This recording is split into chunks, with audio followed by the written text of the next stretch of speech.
up, Monarch Nation? Welcome to episode 4 of the Leo's House Party podcast, and today we have a big show for you. Today we have one of the highest ranking officials in Division III, Dan Dutcher, on with us to talk, and we will get him on a little bit later, but we also had the pleasure to speak with 2020 grad and just track and field star. She also was a star on the volleyball court, Jill Korgeski, and two fantastic interviews. We did have another interview, but we're going to push him back until next week. That was Dave McHugh of d3hoops.com, just due to some other things. So it'll just be Dan and Jill today, but two fantastic interviews. They were both great to talk to, a ton of insight. I think Jill, having to speak with her about where she has been. She was from Dunmore and then also coming down here as a PA major to really succeed on campus. It was great to see, and someone that gives some inspiration to those PA majors that are trying to balance so much that it's certainly possible here at Kings to do a lot and do as much as you possibly want. There's a lot of PA majors that are still starring on our fields, both on the men's and women's side. So great to talk to Jill, and it was awesome to talk to Dan Dutcher as well. He's the vice president of the NCAA, but he really handles the Division III landscape is pretty much his thing, and so getting a chance to speak with him for almost 15 minutes last week was great. I think he really gave us some insight as to where the NCAA is financially, where it's really trying to do some stuff with its legislature, and just kind of where he has been and what he's seen over the his what seems like, I think he's been there since 1996, so it's been a long time, over 25 years working with the NCAA. So two great interviews. A couple things we wanted to talk about today as well. Move-in started this week here on campus at Kings, and we are super excited to see some of our new first-year students coming and checking into their new home, and can't wait also to see some of these returners coming back to campus, both on campus and off campus, living in off-campus housing, down the street or a little bit away from the school. But one thing, as our students do move in, I just want to remind everyone on campus that, it's super important that we take care of each other. And by doing that, what we need to do is wear our masks. We need to make sure we're washing hands daily, respect people that really want that 6 feet of distance, and make sure we're social distancing. Just the things that Governor Wolf is and pretty much has come out from the CDC to just keep each other safe. We're really glad that people are back on campus, and we're excited that people are here at Kings and able to do learning in person. And that was the goal from the get-go, is to have people on campus and learn in person. But remember, when you're not in class, you still need to take care and do all these things that are so important to keeping each other safe. So when you're off campus, make sure that you're still distancing, you're still wearing your masks. With get-togethers, make sure that you're still, again, staying away from each other and being safe, knowing that one outbreak here on campus, just as what you could see at UNC right now, at Notre Dame, one outbreak, and it could really ruin it for a lot of other people, and people that also depend on the campus being open. It's not, I think a lot of the people that are younger are safe. Even if they were to get it, they might be asymptomatic, but they can be carriers of the COVID-19 virus. I'm not here to talk about the virus. Everyone knows about it at this point, but just making sure that we remember that there are a lot of people that work here that are professors and staff that are really dependent on the college being open, as well as obviously being important that campus is in person, because learning in person is just frankly better. It's just a more, I would say, it's just a better way to learn. It's just easier to pick up information, I feel like. So make sure that we're doing the most that we can to stay safe. Also with that, Kings just announced yesterday that we'll be doing more visits. There had been 3 days, I believe, Monday, Wednesday, Fridays, if I'm remembering correct. But now also Kings will have open visits on Saturdays from now on. and which is awesome because a lot of the times, students want to come visit the campus on Saturdays, so they'll start Saturday visits on September 5th, and those will go until Saturday, November 14th. There'll be a choice of 2 blocks from 9 to 11 a.m. or 11 a.m. to 1 p.m., and then extra information will be allowed, as well as if you want to set up personal tours with coaches, that's certainly a possibility as well. Social distancing policies and masks will be in order for those. But that's another good step that we're making here at the college to open up another day for students, prospective students to come and check out the campus. So exciting news there. But, again, we're just thrilled to have you on campus. We're really excited to see everyone's faces again. We're excited to be able to do some more programming. We're excited to be able to just see our student athletes. It's really, for us staff, it is the best part of the job, is seeing you guys on campus. So it's been too long, to be honest. So it's been too long. So I think now's a good time to send it on over to Dan Dutcher. A phenomenal interview again. The VP of the NCAA and pretty much the person that runs the Division III level. So again, without further ado, Dan Dutcher from the NCAA. So what a pleasure it is to have one of the highest ranking people at the NCAA on with us today here on the Leo's House Party podcast. Someone that, has really done an amazing job as the vice president for the NCAA Division III since 1996.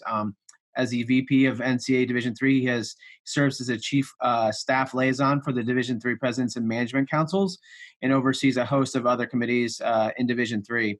He's been with the NCAA since 1986, where he was a director of legislative services and a legislative assistant. And he's a 1981 graduate of the University of Notre Dame.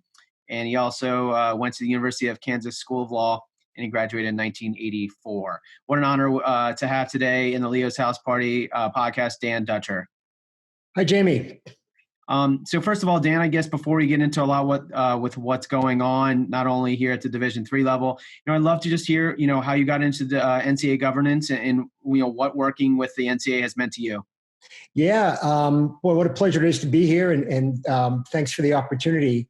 I fell into athletics administration, as you recall from my career path. I went back to Maine after law school and practiced law for a couple of years. Right. Maine is where I grew up. Mm-hmm. Long enough to realize I probably should do something else with my life. My girlfriend, then wife now, was a year behind me at KU Law School. She was back in Kansas City. Okay. Decided professionally and personally that was a good thing for me to do, to head back to KC. And we knew some folks from KU who had gone to work for the NCAA. That's where it was headquartered back in those days. Mm-hmm. And I was very fortunate to fall into a position with the NCAA. A lot of people don't know my first position was part-time, and it was to begin to assemble what now has become LSDBI, the legislative database.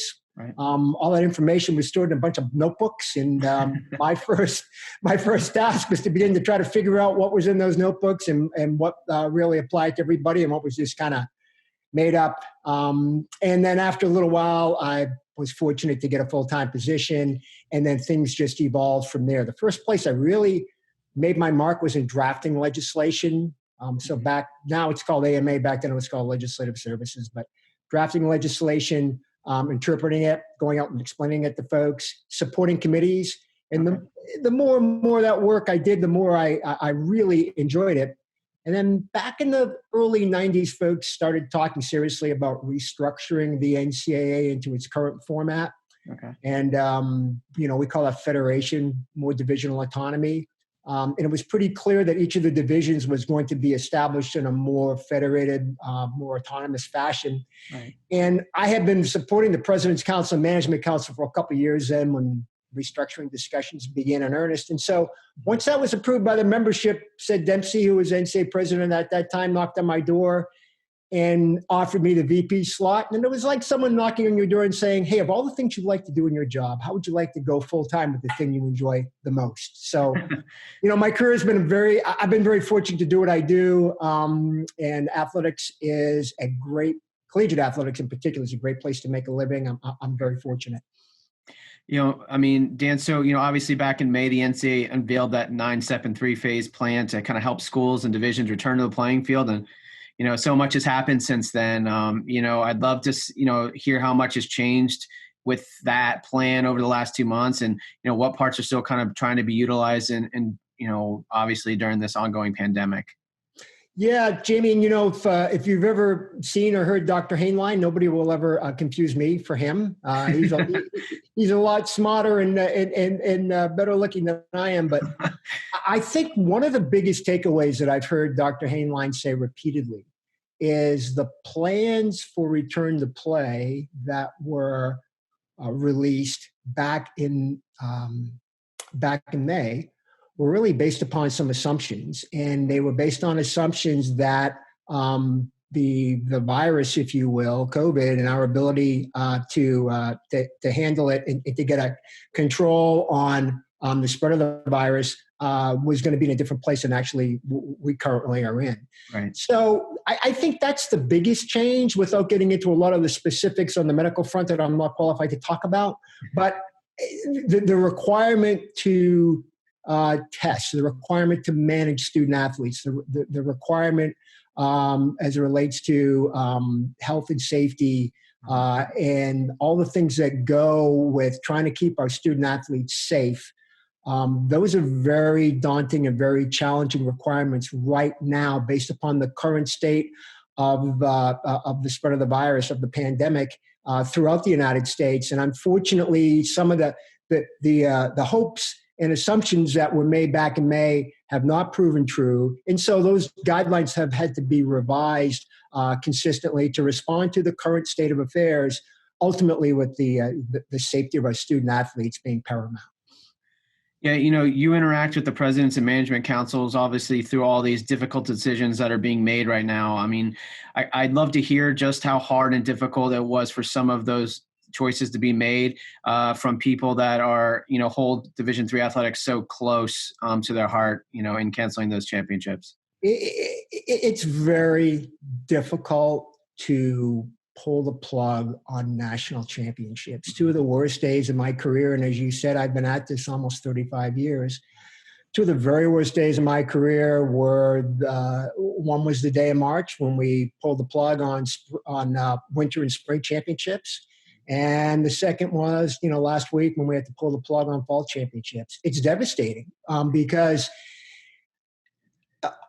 true across all three divisions. I have a little bit of better understanding, obviously, in Division III, but what athletics means to our student athletes in Division III, they're not participating because of an athletic scholarship. They're truly participating for the love of the game. Right. And the opportunity to participate in the national championship, it's the ultimate opportunity. It's the ultimate achievement. And to be deprived of that, I'm just so devastated for our student athletes now for basically 3 playing seasons in a row that they're not going to have the opportunity to compete in a national championship. But, to be honest, I think I've been really proud, certainly looking at our national SAC,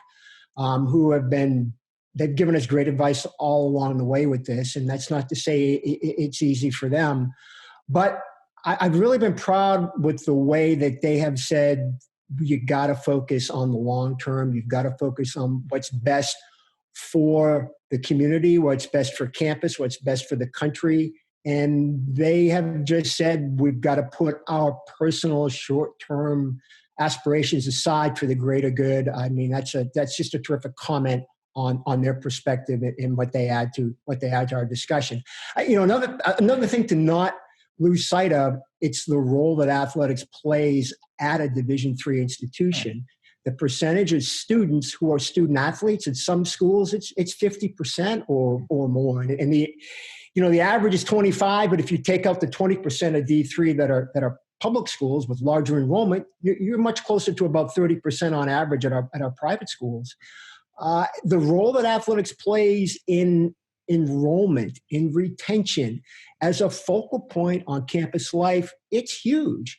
And so to infringe on that in any way, it definitely has a direct effect on our student athletes, but it has a direct effect on the overall campus community too, and on what our schools are about and how they operate. So it's a very complicated, very challenging set of issues, and I can assure everyone terminating championships is the absolute last resort. We're here with Dan Dutcher, Vice President of the NCAA for Division III here on the Leo's House Party podcast. And Dan, you mentioned obviously those decisions being made, and as someone that's essentially responsible for heading up the largest division in NCAA athletics, how difficult is it to make policy for schools that are so inherently different in size, location, profile, mission? I mean, so many different things. How hard is that? It's challenging. I will be frank and say it's one of the parts of the job I enjoy the most. The policy process, the decision-making process in Division III, it's not necessarily easy in some respects because of the diversity that you cite. We have so many schools. We have about 450 schools. They're very different in terms of geography, in terms of enrollment, in terms of academic profile, in terms of public-private affiliation, in terms of denominational or sectarian affiliation. Very different. The thing that I think is the absolute pillar of strength within Division III is the philosophy statement. And so despite all the diversity in terms of institutional profile, you have this very vivid, very vibrant philosophy statement that all of our folks subscribe to as members of Division III. And this idea that, we're not offering athletics because it generates revenue, because it really doesn't. We're not offering athletics because we have this commitment to public entertainment. We all love to see fans in the stands, but ultimately it's because of the educational value that athletics provides to our participating student athletes. And in D3, you want athletics to be as integrated as you possibly can to the overall institution. We want our student athletes to look like other students, coming in the door in the classroom, heading out the door. Community service, extracurricular activities, that's the D3 ideal. And that's really what binds our institutions together. And that's what I think always serves as the portal through which we have to make some of those really challenging decisions. Is it consistent with the Division III philosophy statement? But that doesn't mean some of those decisions aren't always a little difficult. Yeah, you mentioned the revenue piece. Obviously, at Division III, it's not something that's quite as, I would say, important. But with the cancellations of not only the Division III but the Division I championships and some sports. With the loss of that revenue, does it kind of come into play with maybe the hurting some of the championships at the Division III level for upcoming years, or is that just too early to tell? No, it definitely does. That's a terrific question. So the fact that most of the NCAA's revenue is generated through the broadcast agreements associated with the Division I men's basketball tournament, Division I women's basketball tournament, to a lesser extent, some other events as well. That generates 80 to 90% of our revenue. Being deprived of that revenue source last year meant we needed to dig deep into our reserves. That's what reserves are for, and that's what we did. But keep that in mind now we begin to talk about this fall. The requirements to conduct safe championships during 2021 within the COVID environment are going to be significantly different than what the traditional requirements would be associated with championships. In particular, in order to keep our student athletes safe, increased testing, increased transportation costs. Probably we need more predetermined sites because you'll want to be able to manage better the championships environment at any individual location. Probably need folks around longer, so you get increased per diem costs. Our estimates right now are that to conduct any given championship in 2021 is going to cost about double what championships would normally cost. So when you do the math, our championship budget in a normal year is about $25 million. So all of a sudden you're talking about $50 million. But we already tapped into our reserves from last year to pay for some of the bills that we had to pay for last year without the revenue that we had. So it's a very challenging environment to try to pay for all the championships that cost twice as much. And to be frank, that was a factor. It was not the only factor, but it was one of many factors that were behind the decision to cancel the fall championships. To be frank, if you can't afford everything, then you have to begin to prioritize. And I think our leadership felt like our winter and spring student athletes were deprived last year. They were shortchanged on the championships front. They should go to the front of the line when it comes to our commitments for championship expenses this coming year, in addition to the ongoing health and safety challenges that we have with fall. So that was all part of the discussion, but finances were definitely a part of that. Right. Dan, the NCAA really lately has been focusing on the health and well-being of student athletes, which during this time I think is an amazing way to go. Paving the way for college athletes to be compensated for their name and image and likeness, which was announced, I think last week. Through that survey that was distributed, what was the feedback that you all received to help you kind of come to that decision? It's a great. That's a really important issue that's ongoing. Our Board of Governors about a year ago convened a blue ribbon multi-division panel to sort of look at this issue from a higher level. They ultimately concluded that the NCAA really needed to modernize its rules as it relates to name, image, and likeness. Mm-hmm. It's the right thing for our student athletes to do. And just a couple of common sense examples. There was no social media when the current rules were created. You had no individual YouTube pages or Twitter feeds, for example. Right.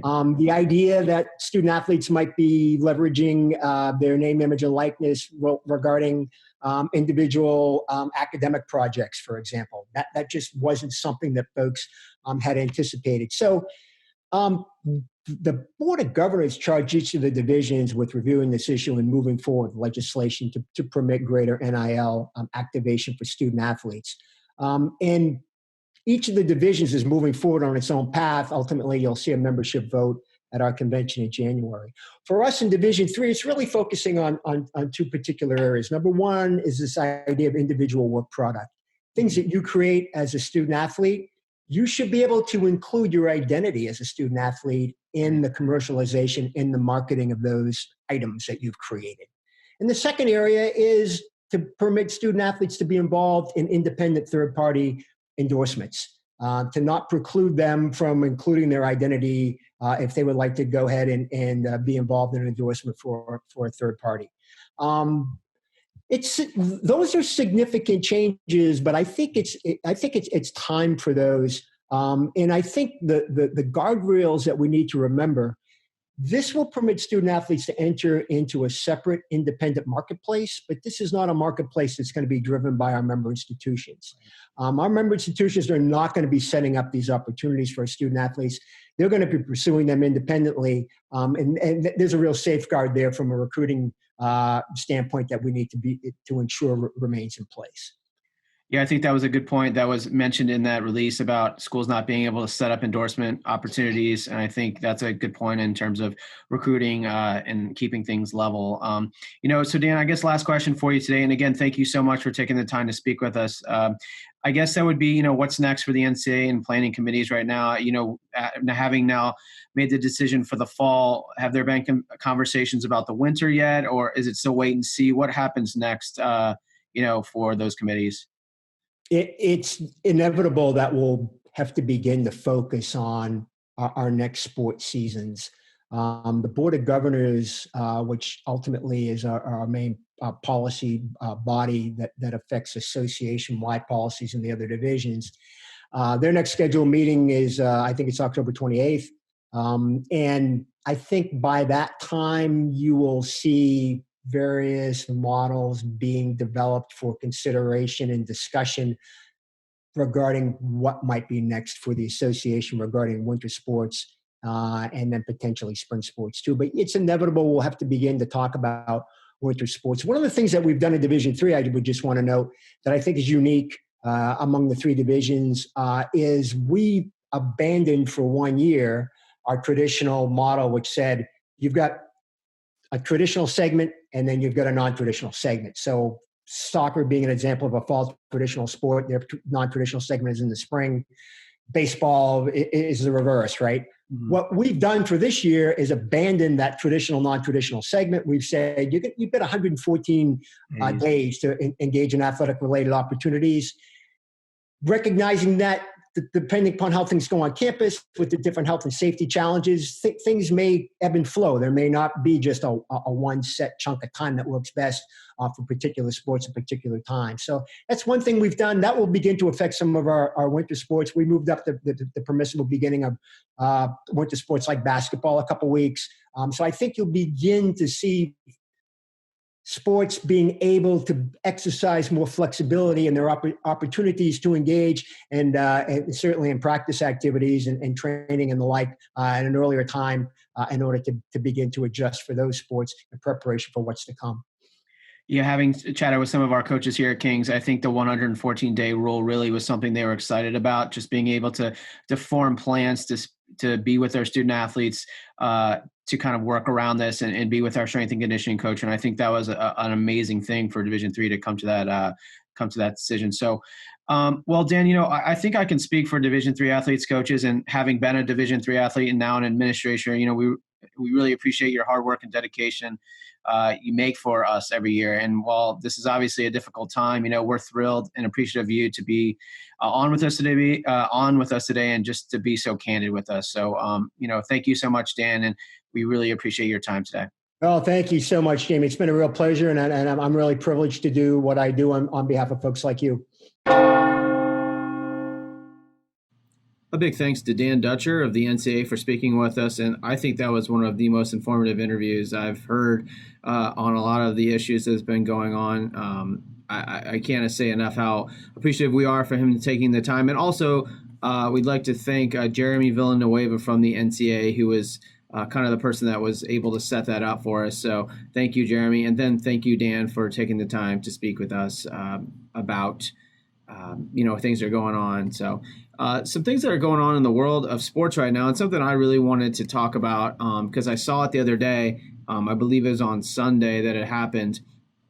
And it from a baseball guy. I was a baseball college player at Lynchburg College down in Southern Virginia. I've grown up playing baseball, so baseball is a sport that I watch. I'm a seam head, as people like to call it. And I saw the other day that there was some that Fernando Tatis Jr. was trending on Twitter, so I checked it out, and I saw that he had hit a grand slam on a 3-0 pitch in the 8th inning, up by 7 runs, and that people were upset. Everybody, the manager was upset from the Rangers, and I just wanted to comment on that. And first of all, you're talking about a 21-year-old who is the face and future of Major League Baseball. These are the type of guys that you want having fun and showing what they can do on the field.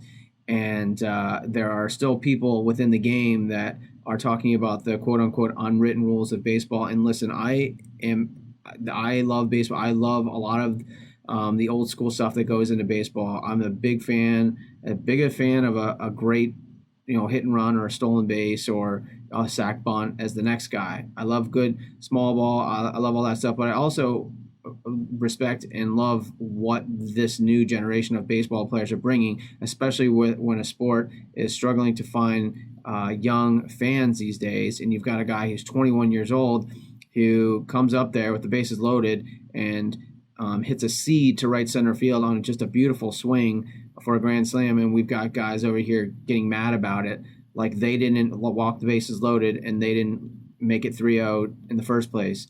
For all of the people out there that play baseball, not just at the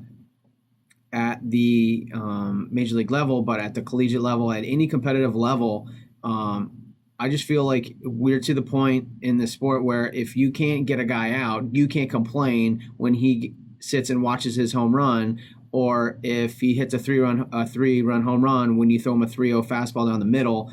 Or let's talk about the fact that he hit an absolute rocket home run an inning before that, and you're not saying anything about that when you gave up a terrible pitch.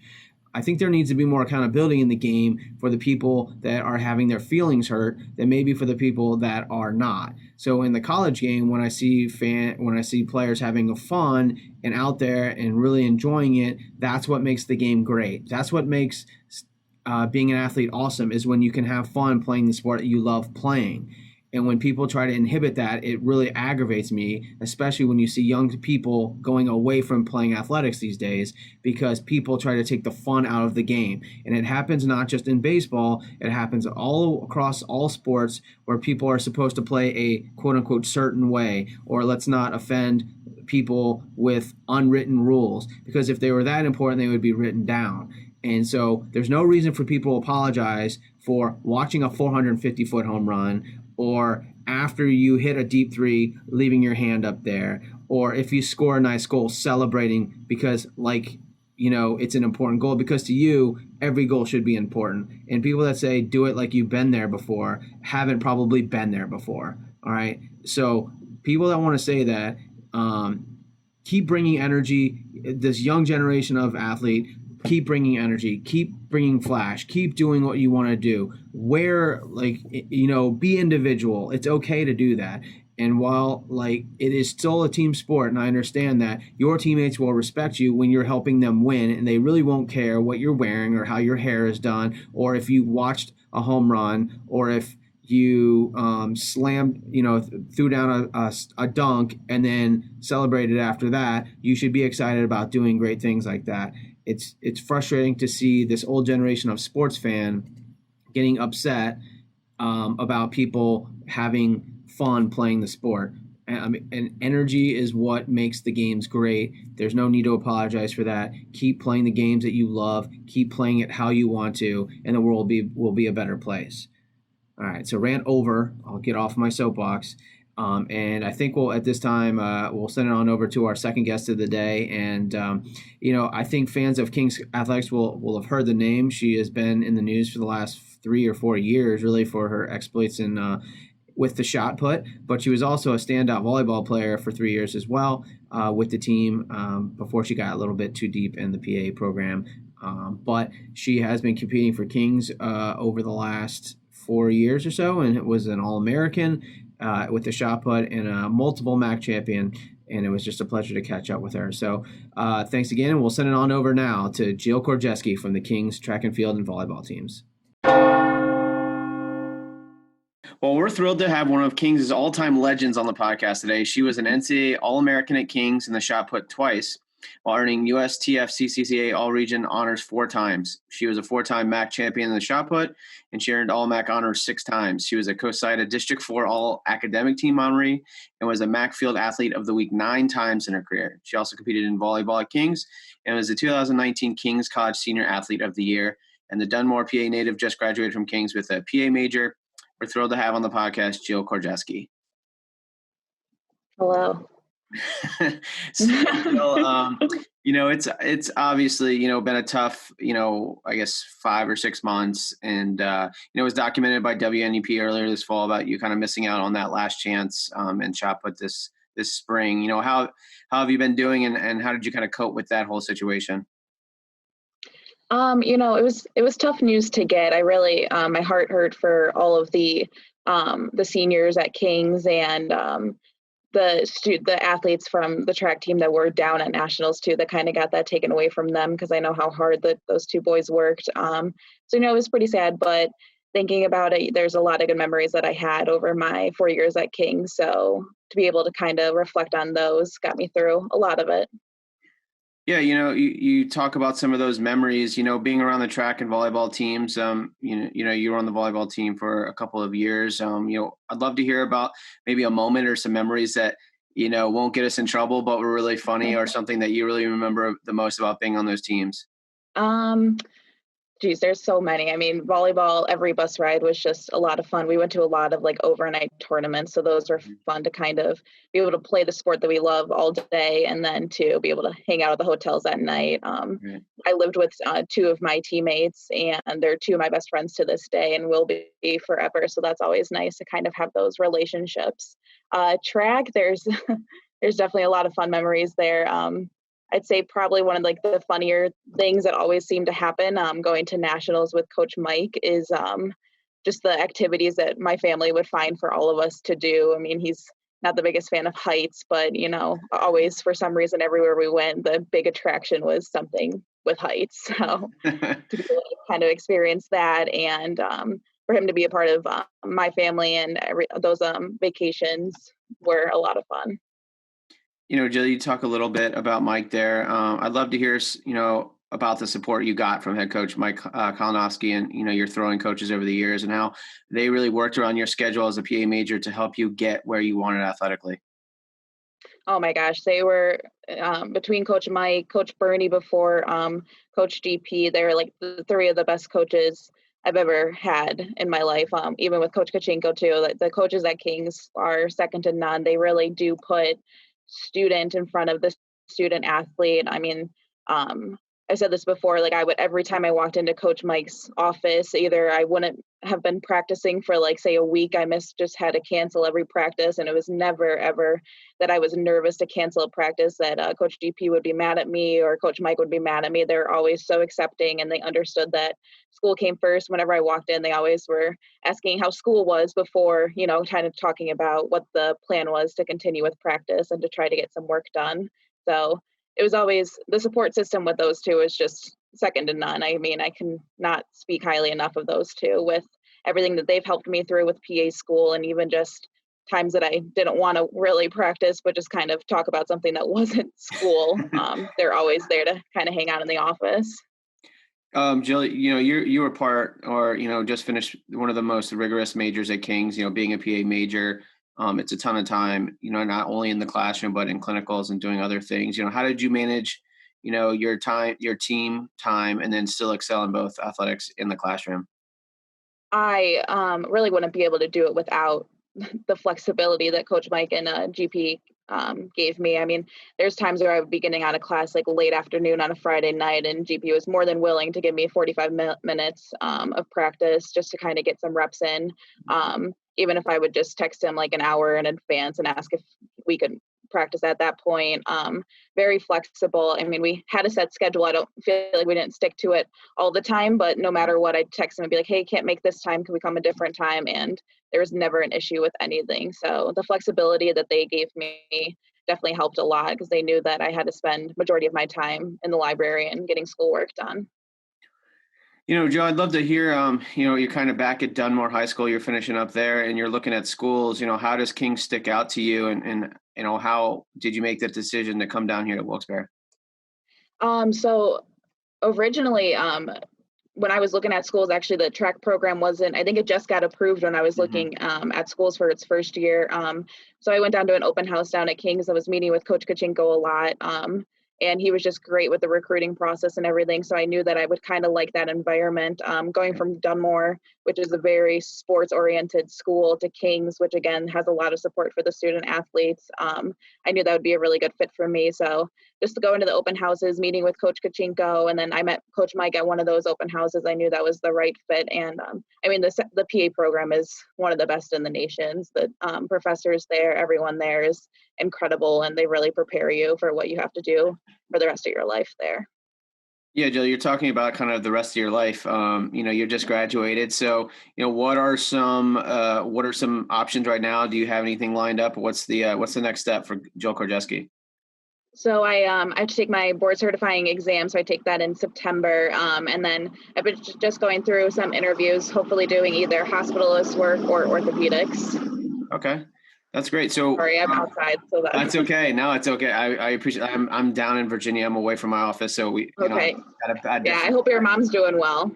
I appreciate that. Yeah, thank you. She's hanging in there, so we're hoping. So, Jill, I guess for you, how you talked about a little bit about the PA major and how accommodating it can be at times. For student athletes, obviously, it's still difficult. What was the nicest thing? What did you find as the nicest thing about the PA major? And, I guess, who are some professors in that major that really, made it great for you? I could actually name like all of them. The PA professors really, like, they know the difficulty of the program, and they know the reward though of being able to kind of get out and help people and do what we all are meant to do and like want to do. We all have such passion for it, and so do they, to be able to teach it. And just like in a typical day, like Mrs. Moulton, to be able to go to her office and kind of talk to her a little bit, or Dr. Sauls, and every faculty member there. I mean, the clinical staff, head by Mr. Reynolds, what they did to help all of us get onto rotations and graduate on time. I mean, I know for speaking for myself, all my classmates were so grateful for all the hard work and extra hours that they put in during these like ridiculous times right now. So that was really appreciative from all of them. Joe, I'd love to take you back to nationals, your last time you're out there. In just I'd love to like get your thought process to kind of like how you prepare for that, and once you're in that atmosphere with so many great athletes, how do you, and especially where you kind of are just at the meet, you're waiting around a lot of the time, and then you just get out there and go. Like, what's your thought process as you prepare to compete at such a big stage? I mean, it's definitely nerve-wracking going from the first time I went freshman year to going down to Boston the last time. It was definitely a different mindset. I mean, my first time I was just taken back. There's so many, it's so official. It's nothing I've ever been a part of. And you're surrounded by such incredible athletes that it just kind of takes you back a little bit. But definitely senior year, I kind of got a little bit better of a grasp to know that, figure out my similarities. So like being with Coach Mike and Coach GP, that really helps all the time. And knowing just like it takes one throw to kind of make that good mark. But the coach is always there to calm you down. You kind of get your routine down and you realize you have to stick to your warm-up routines and what you do and don't do, what all the other athletes are doing. Luckily, we were able to get some video of that throw that, made you an All-American, and that came thanks to your mom, I believe. And so I'd love to just talk to you a little bit or hear from you about the support system that your parents have given you over the years. Well, as you've come up, through the high school ranks and then into college, and just how supportive they've been for you as an athlete. Oh yeah, they are the best parents that I could ever ask for. I could probably count on two fingers the amount of sporting events between 3 sports in high school and the 2 sports in college that they've missed. They came to every single nationals for me. Driving to Iowa is just incredible, the support that I have from them. And Boston was really nice because I do have a decent amount of family out there. So I think there's probably about like 20 of my cousins sitting in the stands, and my mom, got all matching t-shirts for them. So to be able to see that and have that support was really nice. Well, it's funny because I actually had a chance to see you play volleyball before I came to Kings when I was at Vassar, and you guys played up there. So I'd actually had an opportunity to see you play volleyball before I actually ever saw you do track. So a little bit with track or volleyball. I mean, what was that experience like? You talked about having 2 of your best friends play. How was that experience playing volleyball at Kings? How much did you enjoy that? Yeah, so volleyball, it was, growing up was such an important part of my life and still continue to be at Kings. I mean, the thing that I loved about volleyball so much is a little bit different than track is the real team. It's a lot more of a team environment. I mean, track, the support system is incredible, but it does come down to what you do when you step into that circle. But yeah, my 2 best friends to this day going through the PA program too with Maddie Cum. I mean, it's just to be able to play with them, and even to this day we'll be in my backyard just kind of hitting the ball around with each other. So that really makes a lot of the experience a lot better.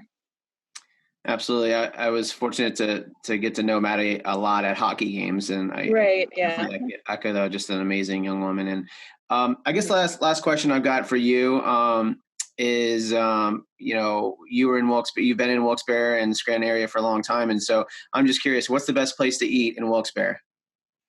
Oh, geez. I'm going to have to say Stations was definitely my favorite. Sadly, no longer open after that tornado. But I can't say, oh man. I'm going to have to stick with Stations, even though they're not even open. It's just nothing is ever going to beat that, I think. Unfortunately, I'll never have a chance to go there, but that's my goodness. There are lots of people out there. The saddest thing. Yeah. It's sad about S&W too that happened too. So, yeah. Well, Jill, I won't take up any more of your time. Thank you so much for spending some time with us today. It's been a pleasure to see you compete, and it'll be even more exciting to see where your future takes you after such an amazing career at Kings. Make sure to, keep in touch with us, and I'm sure we'll still see you at a bunch of games, though. Yeah, definitely. Thank you for everything, Jamie. I appreciate it. A big thanks to Jill Korgeski, new graduate of Kings College, 2020, and just stand out on the track and volleyball teams for her time last week. It was great to catch up with her. She was sitting out on her porch. So it was a good time. I was down in Virginia, and we mentioned that. So the reason that this podcast came out a day late was I've been down in Virginia helping take care of my family, is going through some stuff. I'm not going to get too much into it, but that was kind of the reason for the late podcast coming out a day and a half later. So we appreciate your patience with that, and apologize for that coming out a little bit late.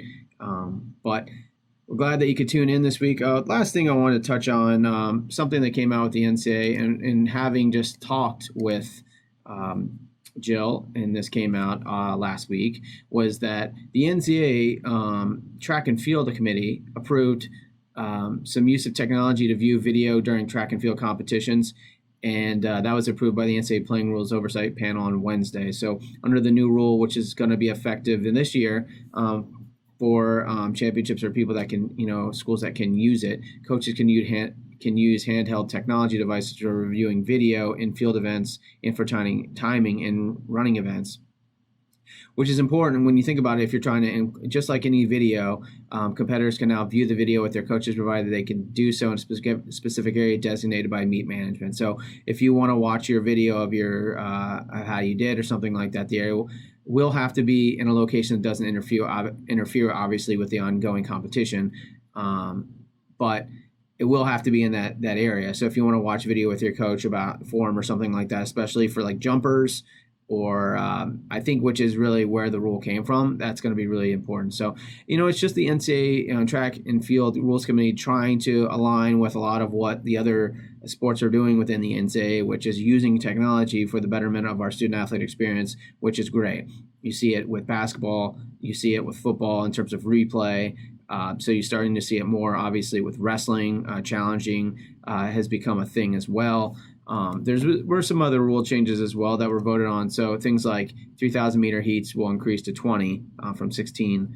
And now time scheduling will prevent student athletes from fulfilling their obligation to compete in an event will not be considered a failure to participate if they're competing in like a track event and they're late for their throwing event. So that's pretty much what happened. That came out with the rule changes for track and field. So that was something that had come out this week. Lastly, again, I just want to make sure that everybody is staying safe out there. Again, there's lots of news coming out about campuses trying to restart with students on campus, and then it just not working out. And we can be different. Kings can be different. It can be a school that gets through all of the phases and waits for everything to kind of calm down again, and we can be safe together, and we can get through this as a team, as a unit, and we can do all those good things together for the betterment of the community. And so let's just continue to be considerate of each other, be safe around each other, and make sure that when you are together, you're masking and you're washing your hands and using hand sanitizer, and make sure we're not sharing masks or anything like that. That's counterprohibitive. So just do what you can to keep each other safe on campus. But that doesn't stop us from saying hello, getting excited to see each other, and being a great community like we are here at King. So again, thanks to our two guests, Dan Dutcher from the NCAA and Jill Korgeski, for their time this week. But that will pretty much do it for this week. We'll be back next Tuesday we should be back. We will have some other guests lined up, so we'll get to talk to them. But thanks so much again for tuning in. We hope that you have a safe and fantastic rest of your week. Thanks again. Go Monarchs. The views and opinions by the host and guests of the Leo House Party podcast do not necessarily reflect or represent the views and opinions of King's College. The Leo House Party podcast is produced and presented by the King's College Sports Information Office, and any redistribution or reproduction of content in any form is strictly prohibited without express written consent of King's Athletics. Follow King's Athletics on social media at King's Monarchs on Twitter, Instagram, and Facebook, and also visit the online home of Monarch Athletics at kingscollegeathletics.com.